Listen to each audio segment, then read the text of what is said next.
ama chu katana moi na ro pui ber alo ni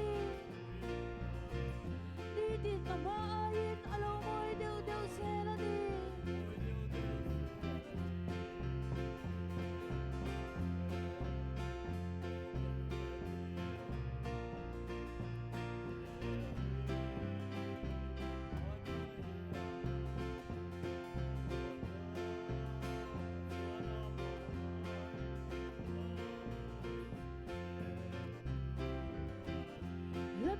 kapuin aro pui na in min ena lili par boy le par arsi ay ena ni kaduna te ati khatin na tilom deu te fa di din mama ain alo boy deu deu sela ni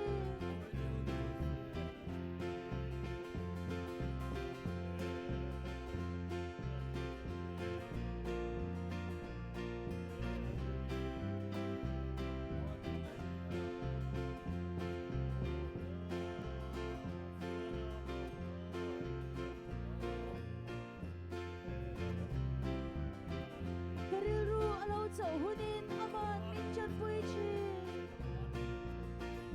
kashi om lain aman ang chunga min bom chi Krista ka swa zong zong phul tun sipa ka mangai adi di tin na ba ain alo moi deu deu sela ni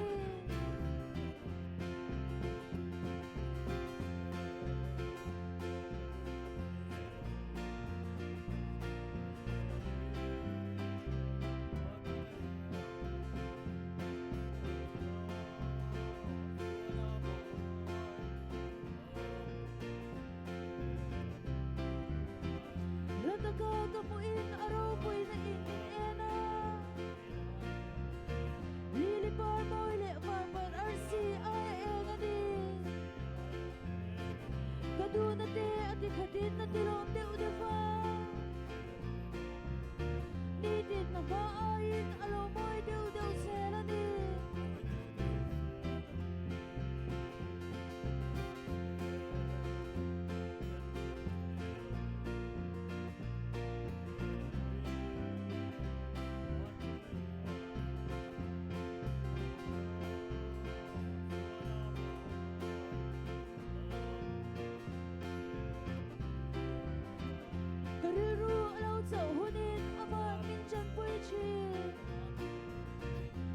kashi om lain aman ang sunga min bom chi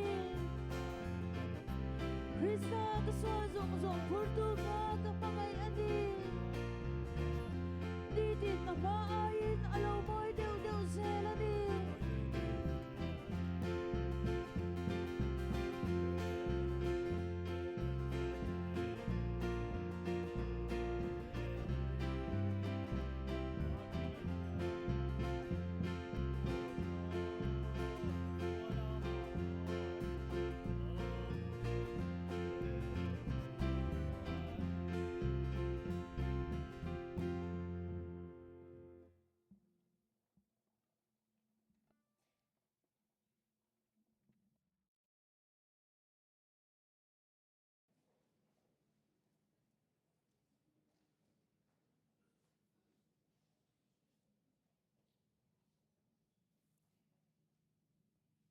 Pathian chibai ibu kang u lalpa chu fakro u Pathian chu amun thiang hima chuan fakula athil ti theina boruak zau taka khian ama chu fakro u athil ti ro pui takte wangin ama chu fakula ro pui na satjiang zelin ama chu fakro u totoro drin ama chu fakula per khuang le tring trangin ama chu fakro u khuang te le lamin ama chu fakula tring trang chi sang sang le pheng longin ama chu fakro u darben thek ri thu mi nama chu fakula darben thek ri fiak mi nama chu fakro u engkim thothei to phochuan lalpa chu fakro se lalpa chu fakro u amen pathian ne nei trong trai u o lalpa kan pathian du tak min mangai tu ko khran ho te en kol na te event him na te kan chang se la zanina lakut pui mang thei tura hun thra min pe hi kan lom em alom thu kan thrila che zanin yan lalpa nang chu kan nei thil sang sang kan thin lung zong zong kan rimoi nei zong zong manga fak thei turin nangin min pui la kan thin lung min buat sei sak la fak tlak pathian ini zia ronin lan ti rang che kan lalpa Isu Krista mingin kan di la che amen ko khran thu puan lo ngai thlang u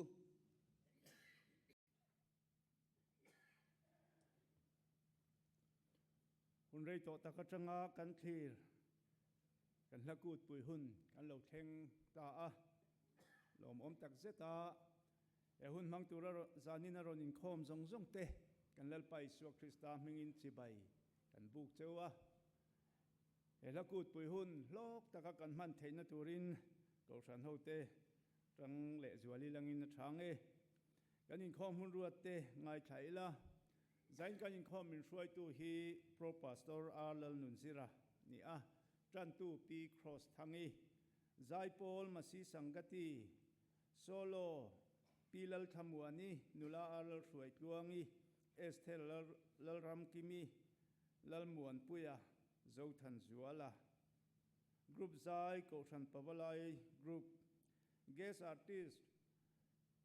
tangwal Israel pachuau bongkon chimbeng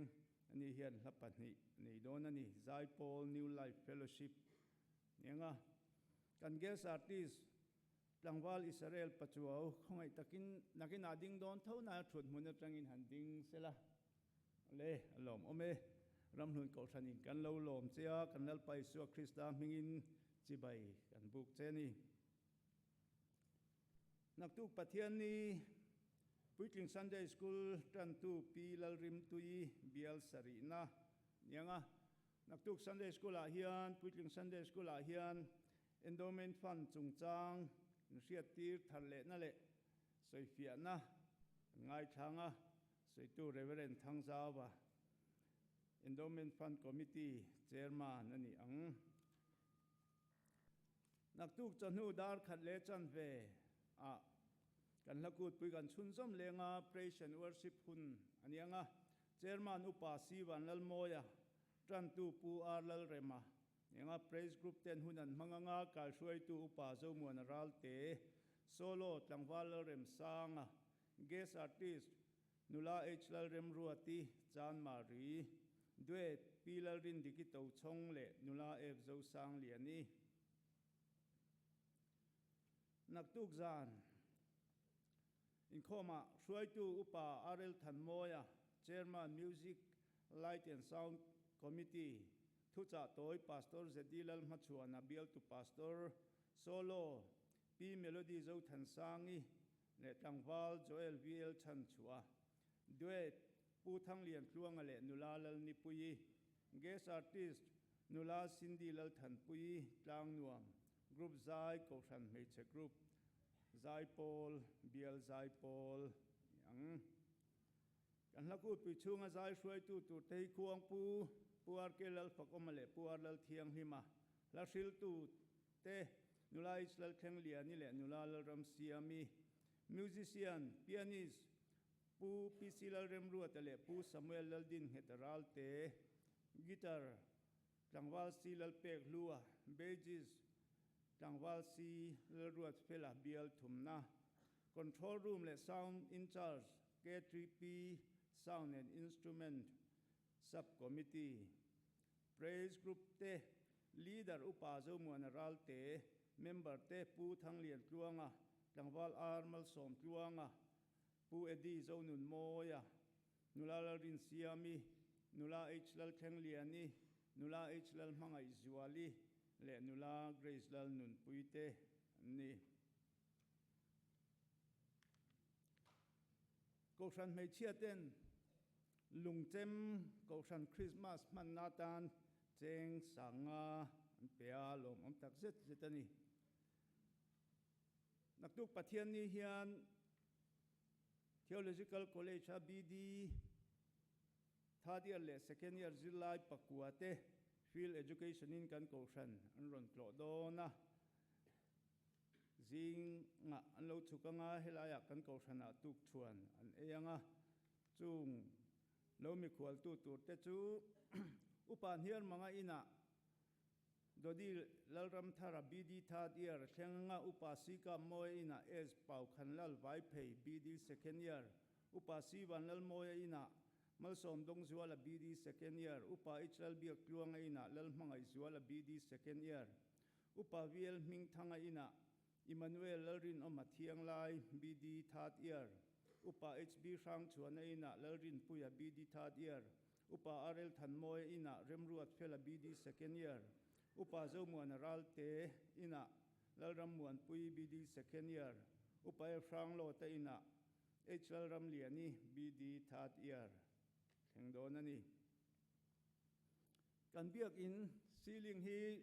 kan puan to thinang khan tho tan ni atang khian siam that repair tumani a tatan hian KTP 10 atu langin ahlai han lon kaina turvel natlang nein ma min lak sakse ti ani a an rem chan angin natlang an ko tura kan ngaya tin kan work super kan biak in sak mek work supervisor le pu David Ming than mo ten lo en pui box se ti ani a KTP te tho tan ni zi nga emo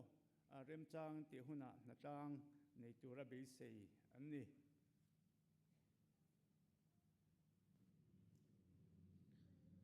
tran tu bi cross thangi som u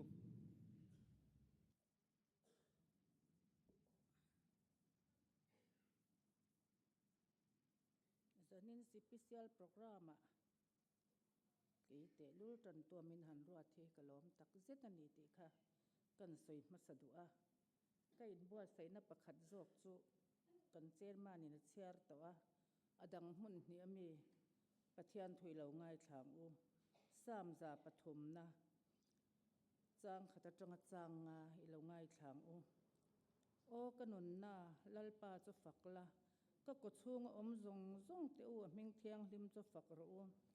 o kanun na lalpa chu fakla athil ti that zong zong chu thei ngil su ani chuan I kholo na zong zong ngai dam thina inat na zong zong ati dam thina boral na lakata inun chu atlan thina ngil nei na le lai nat na te akhum ti thin chia ika chu thil tha in ati tlai thina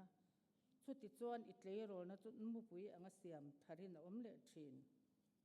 tirko te thil ti bung som paruk chang som ni panga le ni ru khi lo ngai thleng u nima sela zanla ya pol le sila chu pathian hnen an tong traya la an sa a mitang ten an ngai thla a tin thok le khata lir na sa takin lo nginga chuti chuan tan in lung phum te lam chu ang nginga tin kong khar zong zong chu ein hong nga la mitin kolbun te chu alawin phel taveka lalpan athu kan chiarte malmin som sakro se amen itong trayang u lalpa chungnung perakan pathian min mangai tu hun rei tak lakut pui kan man thei to lo nu in tun huna hian lalpa eko san te na he lakut pui man le theina hun tha min buat sai sakawangin ihne na lom thu kan soya lalpa nangma fak chehi kan kham lawa nangma fak chehi kan du em ani lal davida po in lalpa kan pathian adu khop lawa ako chung om zong zong te po nangma fak turin aso mani ti zanina I bible chang kan siara khan alanga la siam tu chuan lalpa kan pathian omoi chiar sen lo nei ila fak to ka in ring love choi moi nan atiani chu wangin kan o te hilalpa nangma choi moi nana isiamani a idu ang taka lalpa thinlung le ti tak zeta nangma choi moi thei turin nangin min puyang che nangma fakna hian thil ti theina omani ti lalpa pola le sila nuna hian kan hu chiang ema tang chungin kolbun chungin ifakhla an sa an zaya tang dang ten an ngai thaboka lalpa enge lo thleng ta kan ti chuan an kolbun zong te lawin phel vekani zanina po hian lalpa kan pathian mi chi rang ten nangma fakin an zai dona mi dang ten kan ngai thadona ni lalpa zanina kan faklangai tlak tura hian kan tharau saltan na kan kolbun te phel theina turin khongai takin lalpa kan pathian nangin malmin som sakla he lakut pui hi hlotling taka kan man theina turin i tharau thiang hlimin min man puyang che kan lalpa Isu Krista mingin kan dil che amen.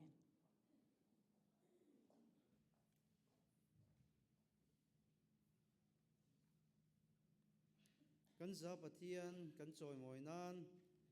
Christian labu number za somsari le pasari na za somsari le pasari na katlan tu chuan nung ti ka hria khovela ro are le ang chatuan nun min pe thei ti ka hria ro pui le thu nei na achang helai kan sanga hebi kan sak zoa zai pol masi sangati zai pol kan som donia lo sang u Gatan tu chuan tika Khovela ro arele ang Chatuan nun min pe thei ti ka hria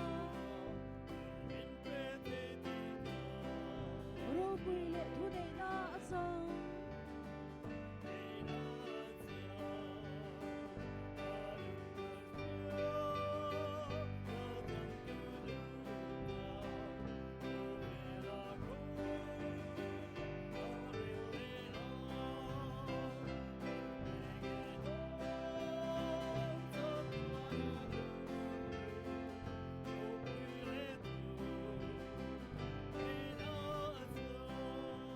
Atu tiang ren zel fo vakhani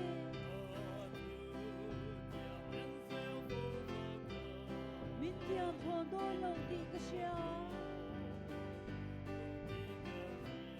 ka tak sa hi ral ma selanu ama galapu don si a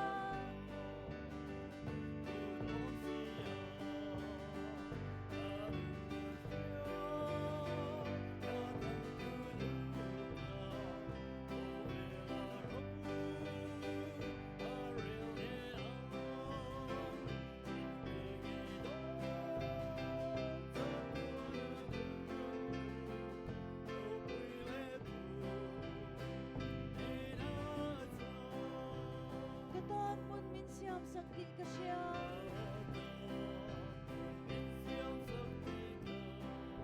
a chen na a chen ve turi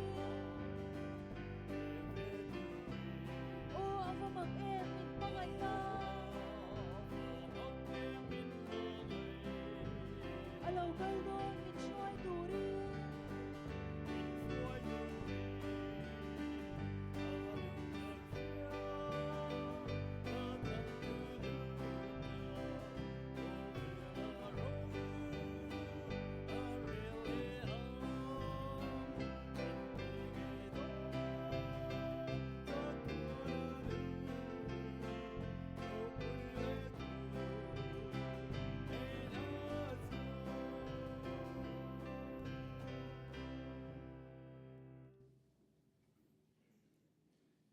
zanina hian kan pastori kan zinga lova veng chung ko hrana dan zo kim thar lom lu in khom an buat seya sacramente theng ai awangin kan zinga lo tel lo ani tuna chuan masi sangati zai pol somang u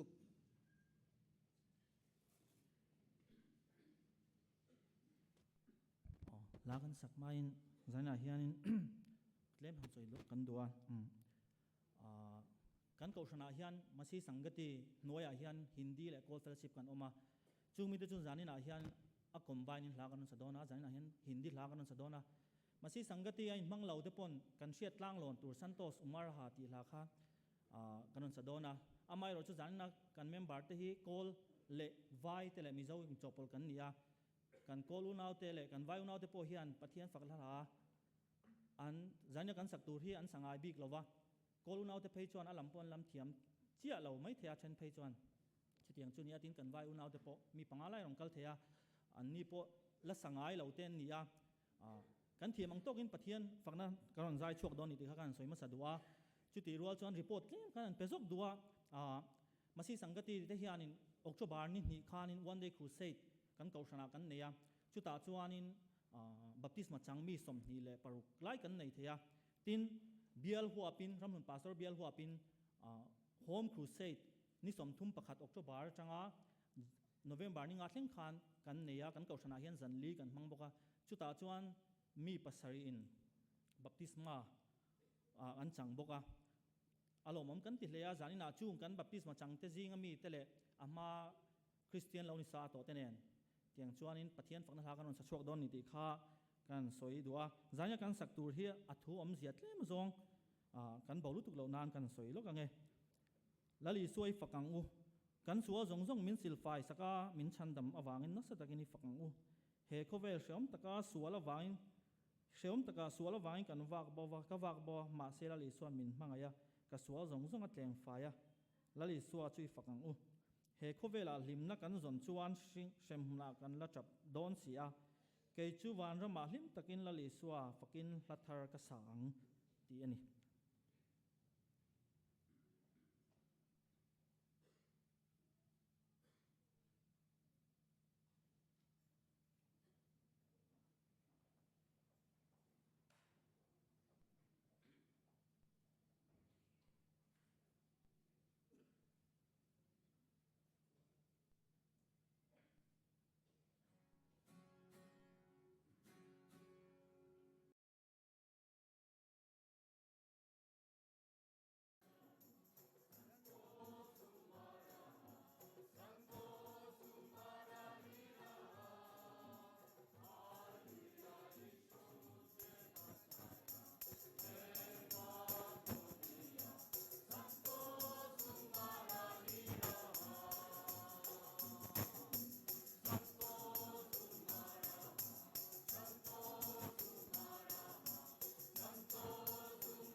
lamoi tak in ron rema chu mai ni lovin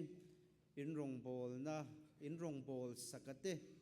in ron suaya zai pol membara tim taka pathian fakla in ron sakpui thei kha ro pui tak zetani tuna chuan solo kan ngai thado nanga masaberin pilal thamuani kan so manga chumi dota nula ar lal suai tluangi kan som le nga chumi nuwa Esther lal ram kimi an pathum khan som non ngai lovin a in dotin ron kal mai sela tha ome masabera pilal thamuani nula ar lal suai tluangi Esther lal ram kimi tunai lo somang u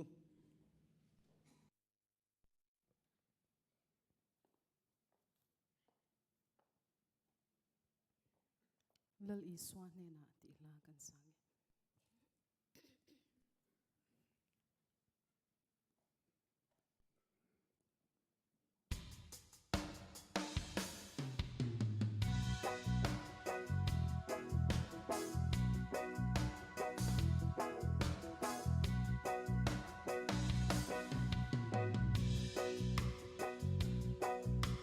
Budak cakap dalam ti sampai lo.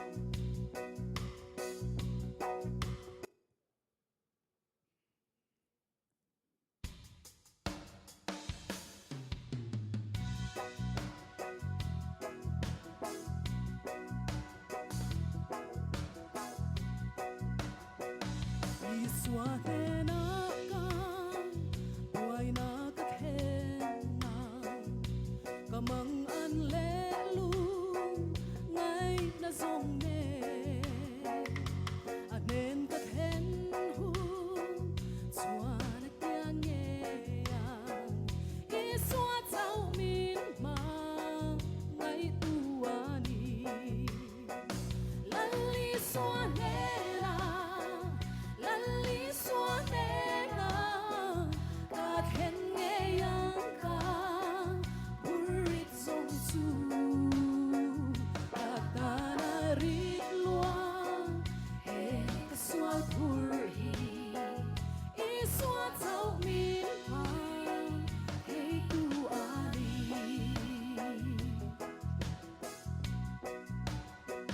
chan changil nei zai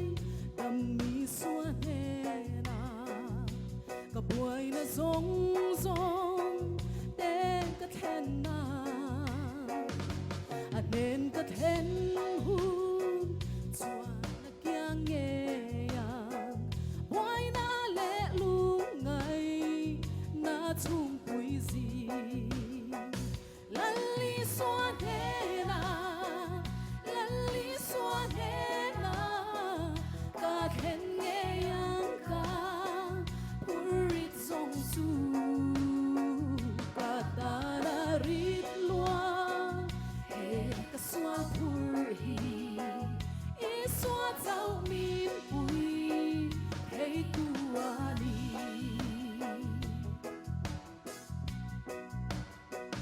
thêm na chung pui ka ra lengin ka ngai chan dam tu kari phur chok tu ri buai na zong zong nga mangai na rama apo vang ka chan dam tu kya nga lali swan na lali swan na ka khen nghe yang ka purit song su ka ta na rit lua he ka swal pur hi I swa chau min pui hey tu ali I swa chau min pui hey tu ali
siam tu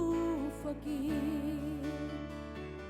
sa tuan nun min pe tu fakir suai a lu zo ri moi dang reng om thei lo hei nghe hi ani ri moi ro bui be qua về lâu par vulin moi na chua sel se lang tin le mual tin moi sual sel se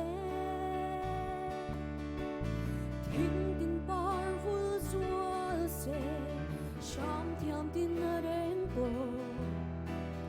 an moi sual le siam tuan phap sual cây giống cả sai sel do min siam tu fakir sa tuan nun min pe tu fakir suai a lu zo ri moi dang reng om thei lo hei nghe hi ani ri moi ro bui be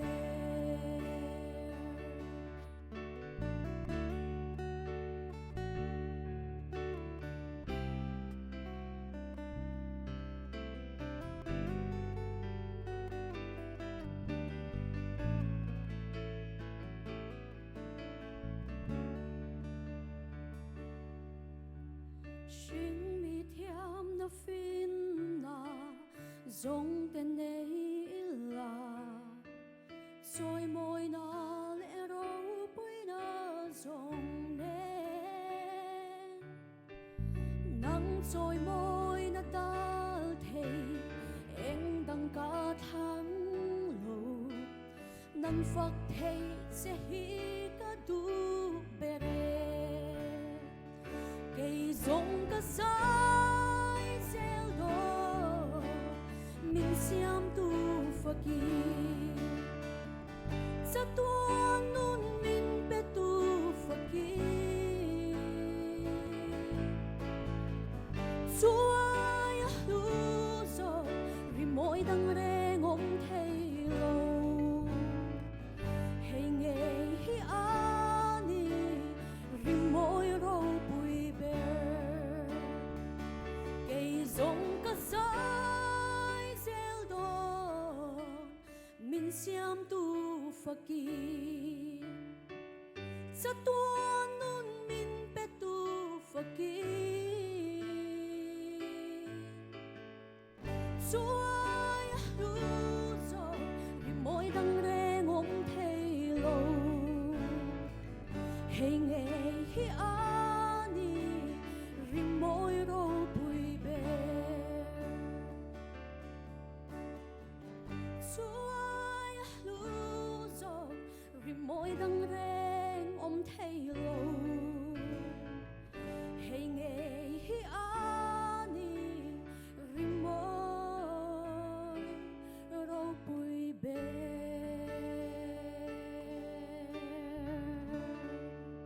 el paro bui be ro se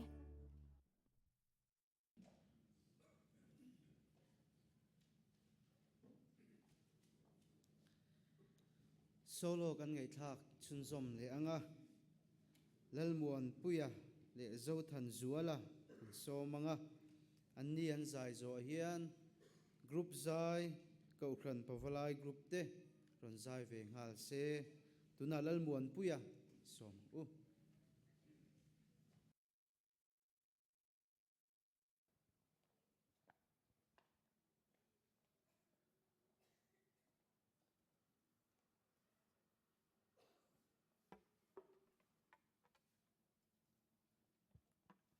hello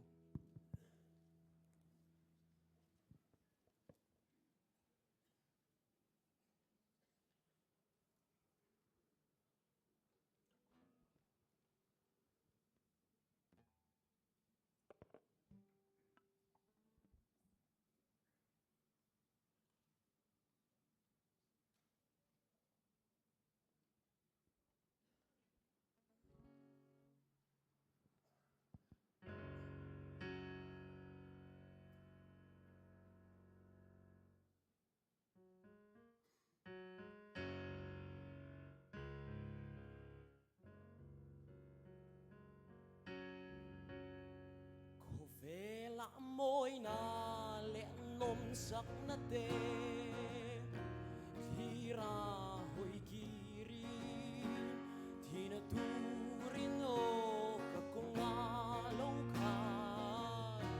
chan tu ka ngaya ni hui tu ka ngaya ni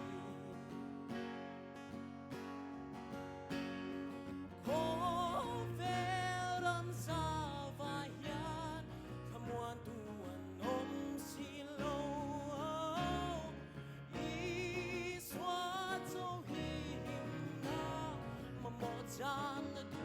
ombe o nang thu tak xian na phong kim na ya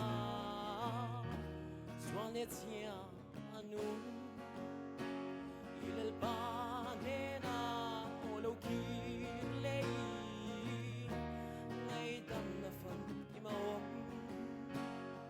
ang ate ang na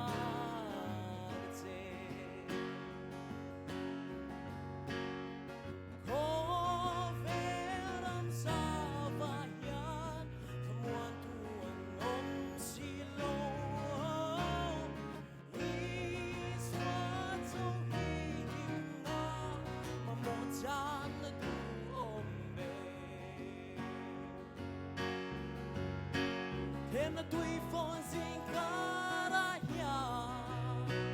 e tui swa zu tir zeli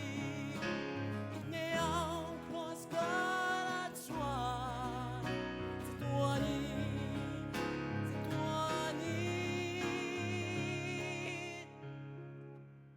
ko veran sa lamuan tuan om silo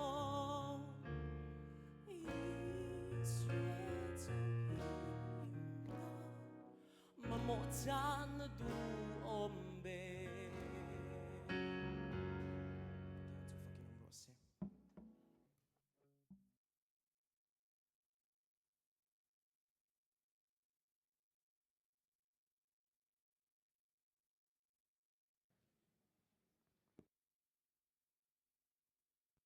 Oh.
man na fakla mar song se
fak na lamoi tak takaron satu pilal thamuani nula ar lal ruai tluangi Esther lal ram kimi lal muan puyale zo than zual te chunga lom thu kan soya pathian fak le choi moya in theina te in talent te manga tilai muna pathian in ron choi moi vain kan lom tak setani pavalai kaukhran pavalai group te po inzai kan ngai thlang tamtel tela inzai thiam zia kan thetel tel don ni na langa lom thu kan soi boke tuna chuan kan guest artist tlangwal Israel apachuo an som anga ani hi bong kon chimveng tang local ania la pahni anei theidona tuna hian la pahni te ron sangal se ani zo hian Zaipol New Life Fellowship te ron ding zom hal sela thange Israel apachuo isomang u hello azanina ram hun ko thante lakut pui huna telve turamin lo so mi kaloma ama sabere la liso Christian hoin chi bai ka bu che u ani zanina hel la panni karon sadona ama sa zo ka chon lal el sadai ti la ka sadona ni mi a chon ril ru in pathian omlo ati thina ni ma sela pathian na hitlan bo na reng omlo zo ani pathian ru pui nan lal el sadai ti kan sange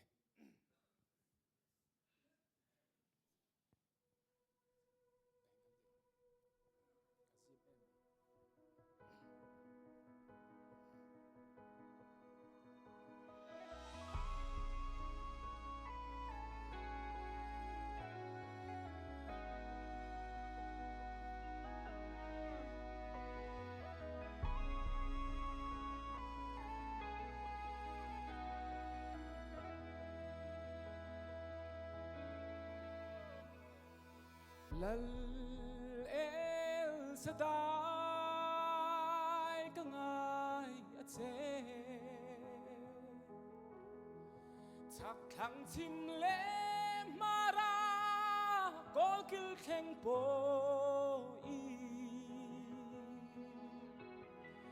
tùy fin riat nuai lu tin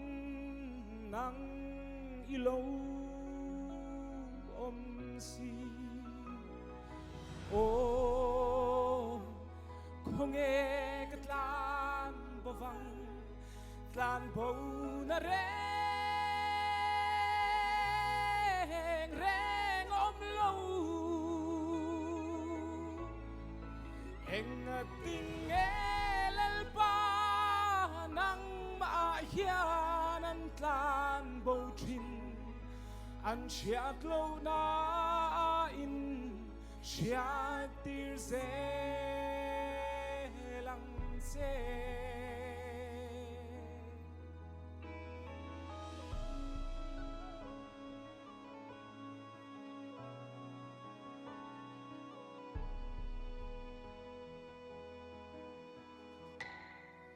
y lấy câu sắn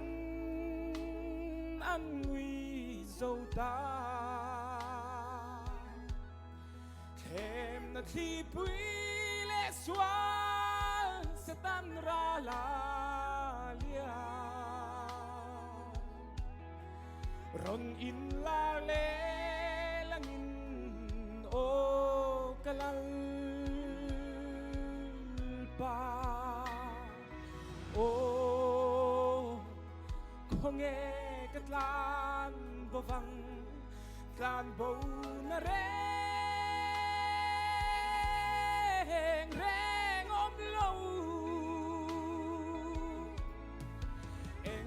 ti nghe lal pa nang ma hian an tlan bầu thin an chiat lâu na in chiat tir dễ lăng dễ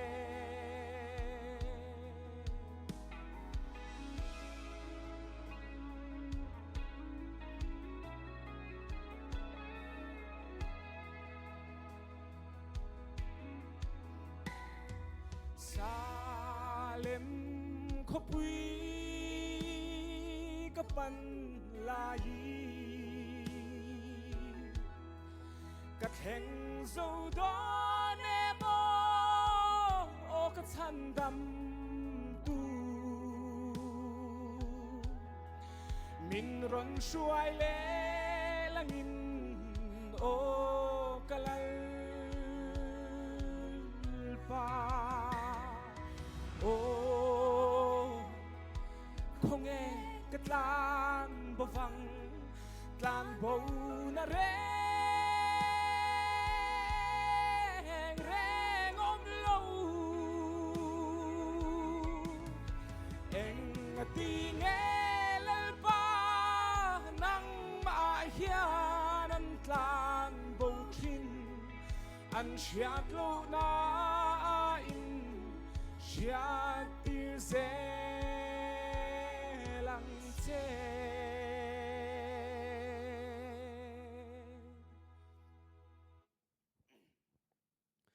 la pani nan chuan o cross ti la kan sang e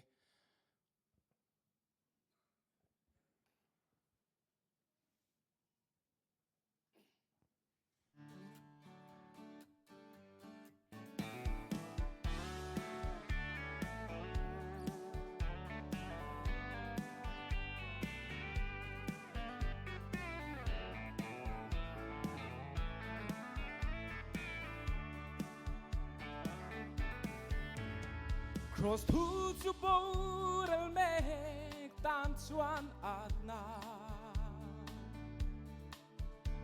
chan tam fa te tan pathian thil ti theina o cross mi ten mu si thin ma se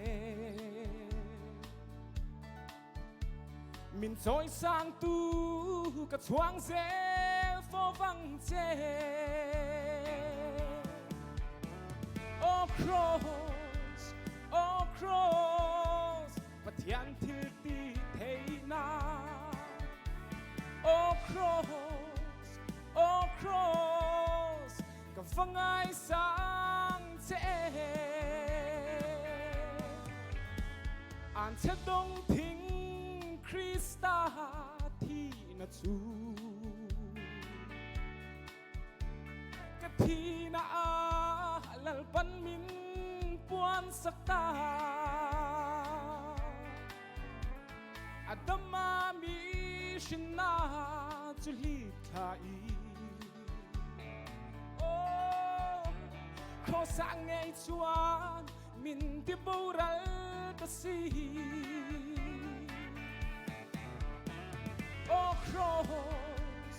oh cross pathian thil ti theina oh cross ka fangai sang che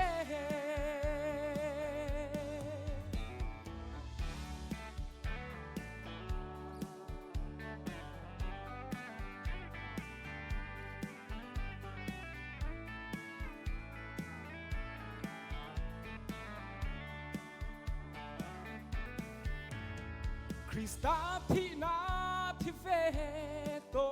te chua thâu lệ Krista nun na an sang nghe yang he tin mun hi lal pan itan nghe chua asiam che hi hay der don em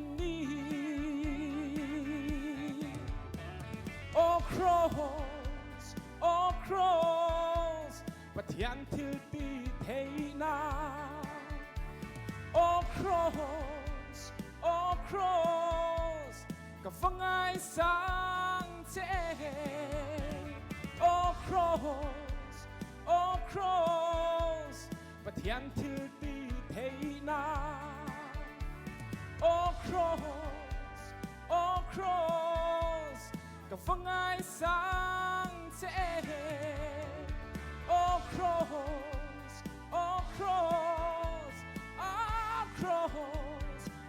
cross ka fangai sang che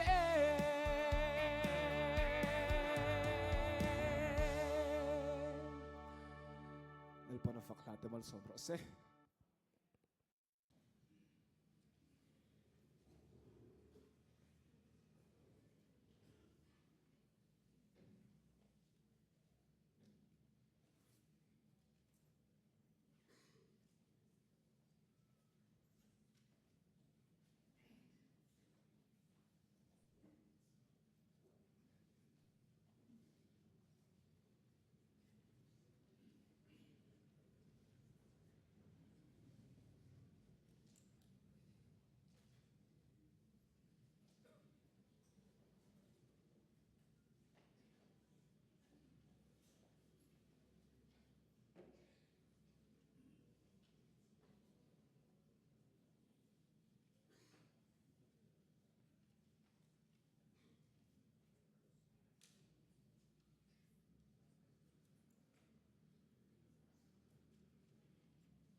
kan chia takin Israel pachu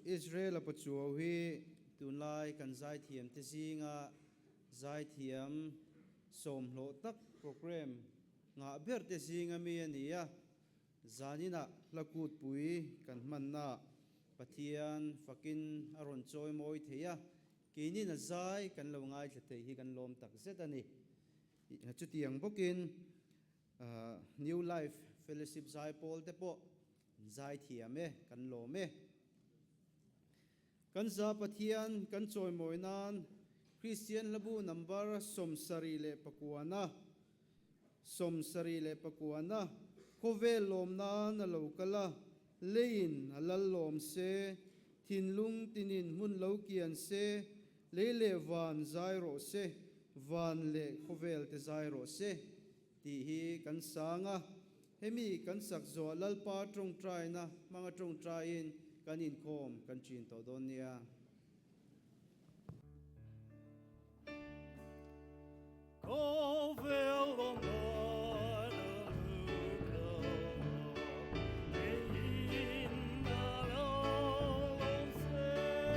Thinlung tinin mun lo kian se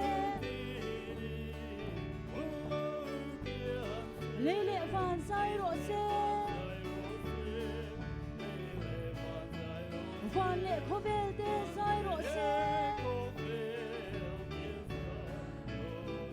khovel lo nan ro arela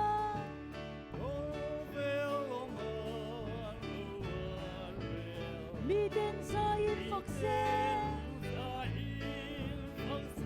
tang le phai le lui te po i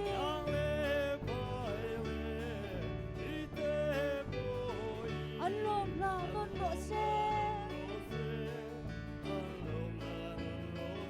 non ro se an lom na la chu khongai le thu takin are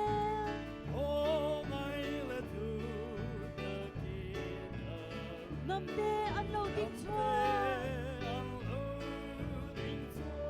a fel na ro pui tak mai su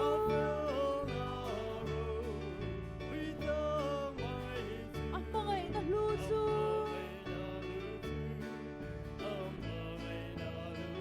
mag anti a mangai na su khovelom nan ro arela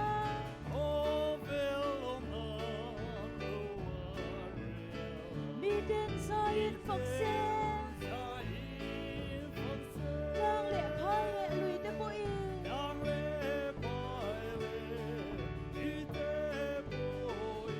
an lom la non ro se non ro se an lom na la chu khongai le thu takin are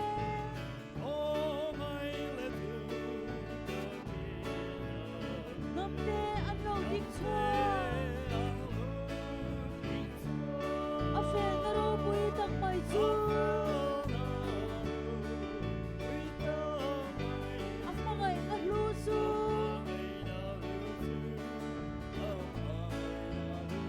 mag anti a mangai na chu khongai le thu takin are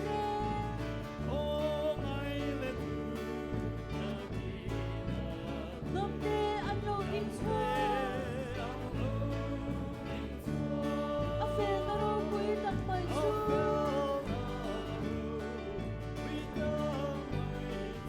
a mangai na lu chu mag anti a mangai na chu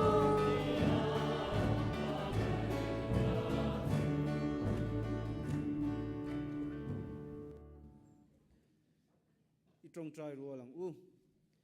kan pa vanami i ming zawam ro se i ram lo thleng ro se i du zong vanan tiangin leyamin ti ro se